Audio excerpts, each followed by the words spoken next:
Baxtiyor aka soch qanaqa olamiz bugun? Aka, boshimda ikkita muammo bor. Aha. Orqa tarafini ko'rayotgan bo'lsangiz, kalta olsam, uzun olsam pachoq qo'yapti. Keyin oldi siyrak.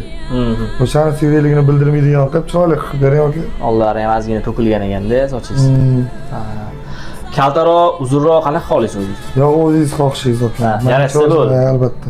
Bo'ldi. Yuzingiz dumalosmon yuz, buni o'zingiz ham bilasiz. Ham peshonalaringiz ham oldilar ozgina siyraklashganning hisobiga kattaroq ko'rinyapti. Shuni bugun cho'lkani kaltaroq qilib yopishga harakat qilamiz. Yo'llarni ozgina kaltaroq qilib beraman. Ya'ni yuzingizni ozgina qisman cho'zinchoqroq ko'rsatishga harakat qilamiz.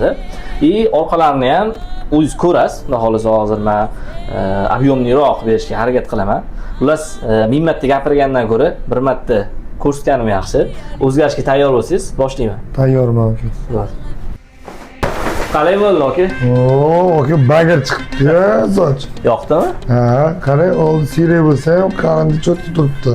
Siz o'stirishga harakat qilib, uni yopishga harakat qilgansiz-da. Mana hozir qalinroq qilib, kaltaroq qilib, sal ko'taribroq, chetlarini tushirdim. Ancha o'zingizga yarashdi aka. 5 yilga osharib ketdim. Xotin tanisa bo'ldi yo'laga. Yoqdimi o'zingizga aka? Albatta. Bilamlisi bo'ldi. Yoqqandan xursandman. Salomat bo'ling aka.